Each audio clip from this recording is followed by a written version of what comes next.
Part 1. I recently put my daughter in daycare. I didn't want to do it, but being that I'm a single parent, I don't have much of a choice. After dubious research, I found a daycare center that seemed like a good fit. It was run by a girl named Wendy, and seemed fairly popular in the neighborhood, as there were a number of kids there when I went to investigate. One of the things I particularly liked about it was the fact that they had security cameras set up across the center so that parents can get access to them and check on their kids. It quickly became an obsession of mine. All the kids wore jackets that the daycare provided because the air conditioner has been on the fritz, so it was quite cold there. But it was easy to tell which little girl was mine. I loved being able to watch my daughter play with the other kids as I worked, and it gave me the peace of mind knowing that she was doing all right. I couldn't keep my eyes glued to the screen the entire time, but in passing, I saw that she had made a friend she played with almost every day, and even had a favorite toy. It was a little medicine ball that she and her friend would toss back and forth. They played with it every day.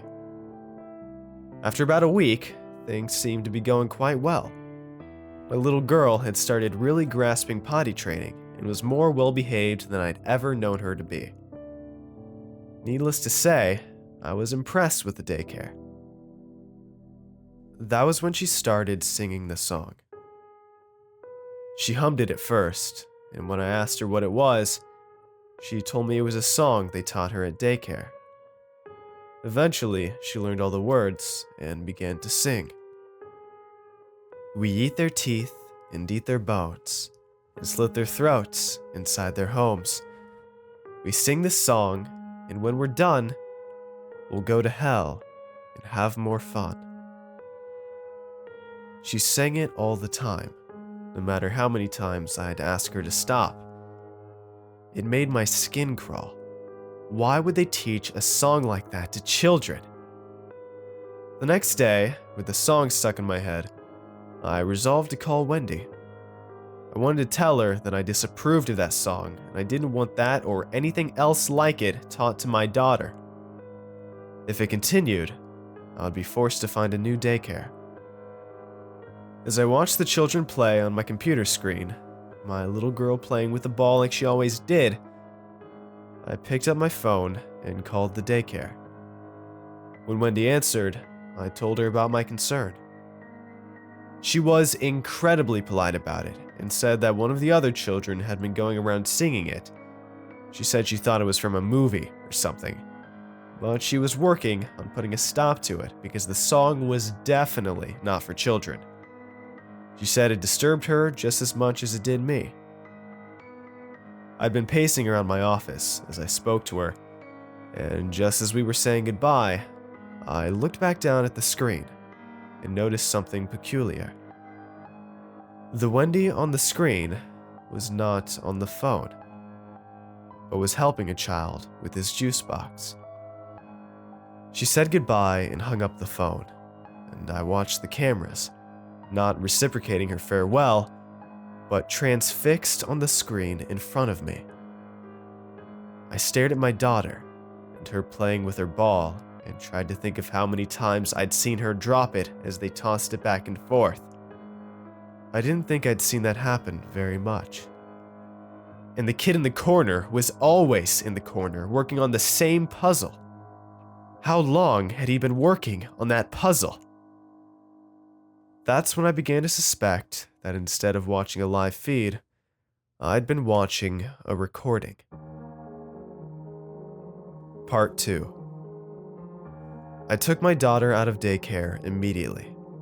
I couldn't allow her to keep going to that daycare until I found out what was going on, and even then, I still doubted I'd ever let her go back. My boss, being a single parent herself, allowed me a week to work from home so I could watch my daughter and find another daycare center. She wouldn't stop singing that song though. Every morning, before I even went into her room to wake her up, I could hear her singing it. And at night, after I put her to bed and I thought she was asleep, I could hear that song coming from her room. It played back over and over again in my dreams and in my head. I found it hard to focus on my job and on the search for my new daycare center. So, when she finally stopped singing and it was finally out of my head, my relief was immeasurable. Silence filled the house, and for several minutes, I couldn't imagine anything more peaceful. It was as if a weight had been lifted off my shoulders for the first time in days, and I could finally suck in a full breath of air. When the silence broke, however, my stomach knotted even tighter. A feral, terrified scream tore through the house like a freight train. I'd never heard anything like it. It was a growling, screeching sound, and immediately my mind leapt back into the verses of the song. We eat their teeth, we eat their bones. I leapt from my desk and followed the noise instantly. It stopped before I entered my daughter's room, which is where I was led, and in that split second, my heart also stopped. The suddenness by which the sound ceased was almost as unsettling as the sound itself. When I stepped in, I didn't see anything at first, not even my daughter. Then, I found her crouching in the corner with her back to me. She looked like she was busy with something, and I could hear a strange sound that even now I can't describe. I rushed toward her and picked her up, and my hands felt a sticky wetness on her clothes.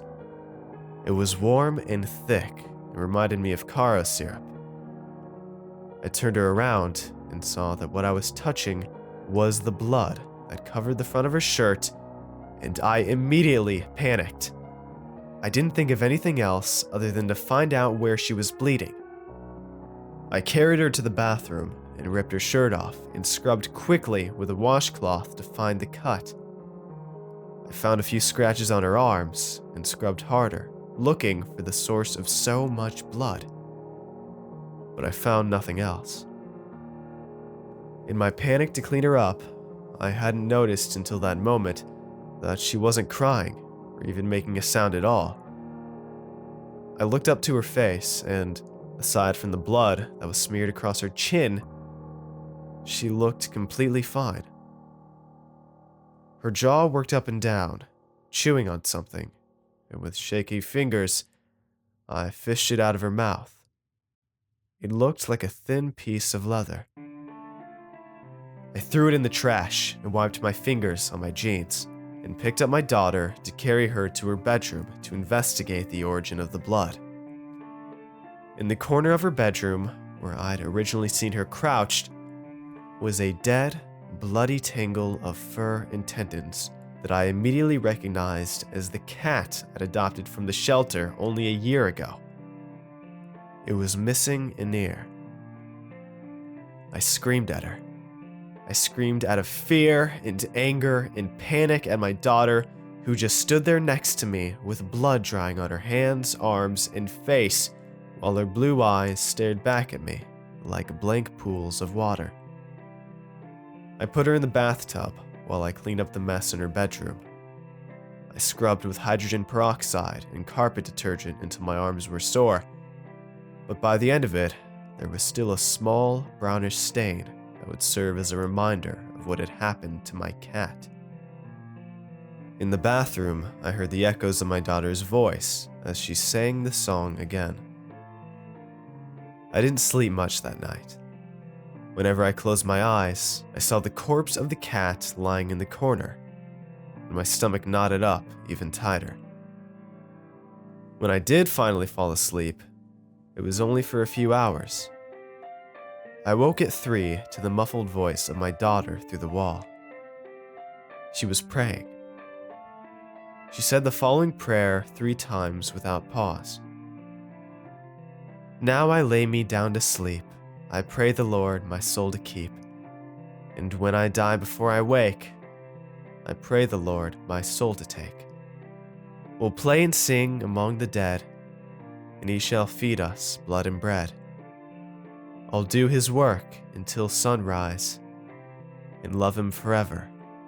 the Prince of all eyes. When she was done, she said amen, and I heard her crawl back into bed. I got intermittent sleep after that, but not much.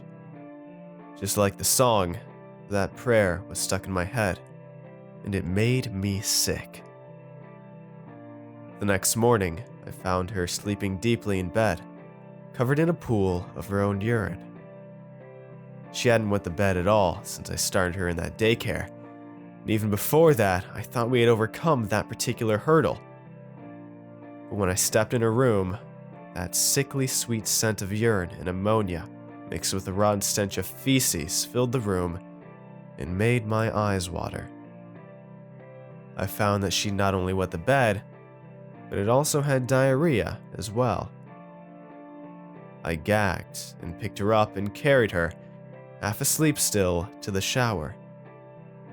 As I cleaned her and she became more conscious, she looked at me with tired eyes. She didn't look like she'd slept much at all. When she spoke, her voice was dry and hoarse, but more sincere than anything she'd said over the past few days. You're going to burn. Part 3. I asked around to see if I could find anyone whose kids went to that daycare.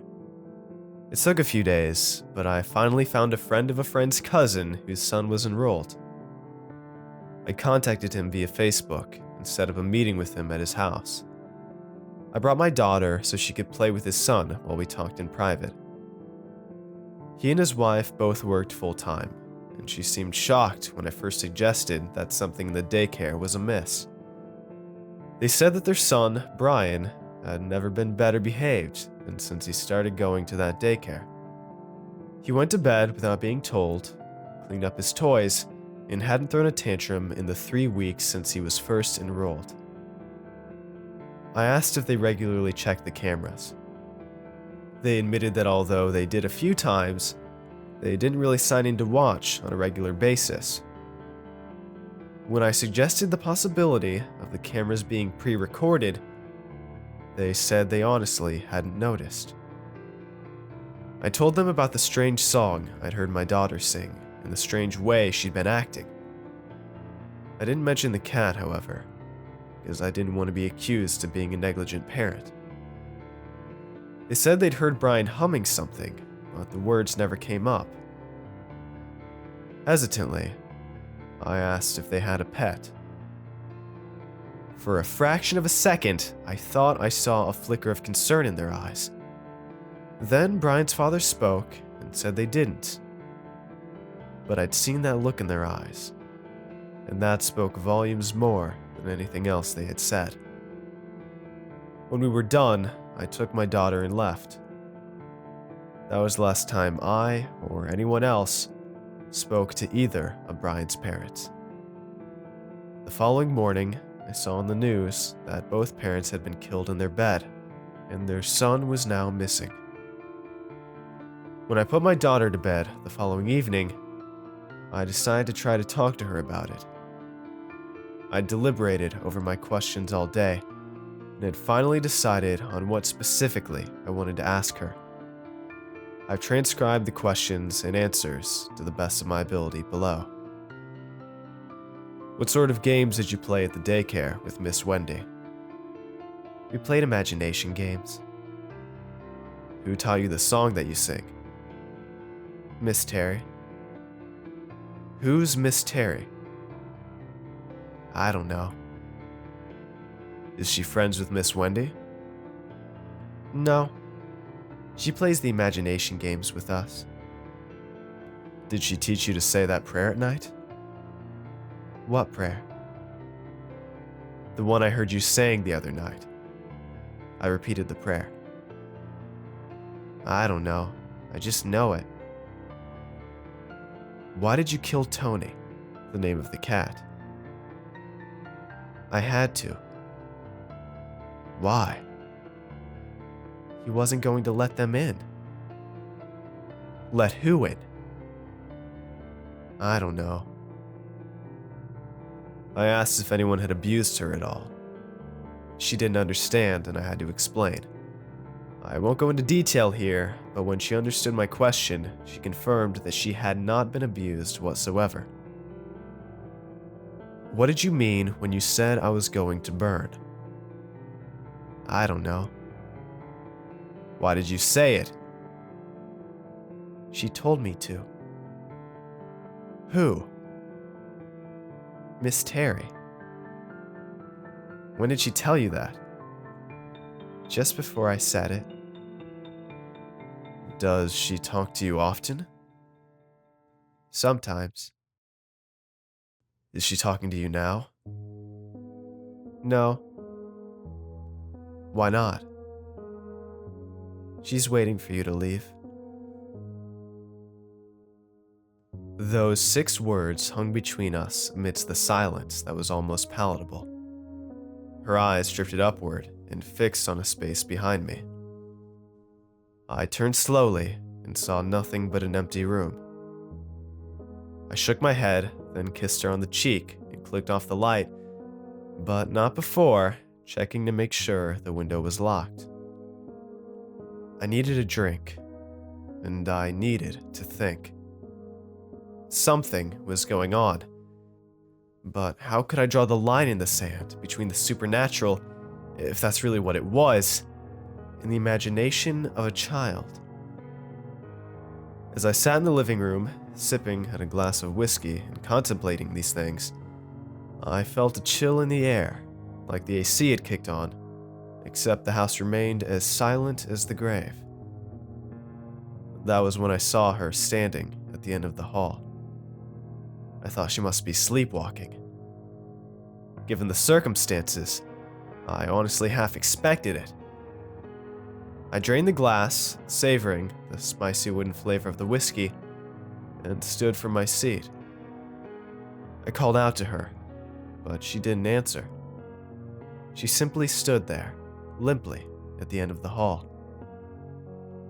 I began to walk toward her, and it was then that I saw the metallic glimmer in her hands. She was holding a kitchen knife. I hurried toward her now, calling her name and trying to wake her up before she hurt herself. But when she looked up at me, I froze. Her eyes were black, and her lips were pulled taut in a grin so wide that I could count her teeth if I had a mind to. Tears ran down her cheeks and splashed against the carpet. I couldn't think of anything else to do, so I began to recite the Lord's Prayer. She didn't do anything. I wasn't sure what I expected her to do. Perhaps I'd seen too many movies, or perhaps my hopes for salvation were too high. But she did nothing but stand there, listening to my recitation of the scripture. Eventually, I fell silent. When she took a step forward, it was rigid, like her limbs were wrapped in splints and she was being controlled by a puppeteer. I backed away slowly and pulled my cell phone out of my pocket and dialed 911. The woman answered the line, but I couldn't hear much more than static on the other end when she tried to speak. I told her I needed help and that my daughter needed an ambulance, but I wasn't sure she heard me because right afterward, the phone ended the connection and the battery, which had been at 50% only 20 minutes before, was drained. She continued to step forward, and with each step, she repeated her song. We eat their teeth. Step. We eat their bones. Step. I rushed toward my daughter then. I lunged for the knife in her hand, and it came up in an arc that glinted from the light behind me. I felt the warm pain in my forearm as it cut through my skin, but I snatched the blade. I caught it just above the handle, and the metal tore my palm as I wrenched it away from her. I threw the knife behind me and heard it clatter to the floor. I picked my little girl up in a bear hug and held her as she fought to scratch and bite at me. When I felt the tugging against me, my blood turned to ice. I couldn't see anything, but I felt something in the dark working against my embrace, pulling at my daughter's feet. I pulled harder and screamed in exertion, but one of my daughter's fingers found its way to the slit in my forearm and dug deeply into my flesh. I dropped her from the pain and knew then that I'd made a dire error. Like a limp doll, I saw my daughter pulled into the end of the dark hallway and disappear into the shadow. I ran after her and clicked the light on in her bedroom to illuminate the rest of the hall from the ambience. But the hallway was empty. My daughter was gone. The police came in shortly after, and I told them that someone had taken her. I didn't think they'd believe my story otherwise. They launched a full investigation, but I don't think they'll ever find her. I went back to the daycare the next morning, but the building where I'd once dropped my daughter off was nothing more than an empty warehouse with a pink notice of condemnation taped on the inside window. The website I once logged onto to check the cameras no longer exists either, not even in my internet history. I still wake up at night. It's usually around 3 in the morning, and I can feel that same coolness that I felt that night she disappeared. Once, I thought I could even hear a whisper come through the silence. It wasn't her voice, but I could make out 3 words. Pi, I, Ozine. I don't know what language it is, but it's stuck with me ever since. If anyone has any information on the whereabouts of my little girl, please let me know. Her name is Dorothy. She's 3 years old, has blonde hair and blue eyes. It was last seen wearing pink pajamas.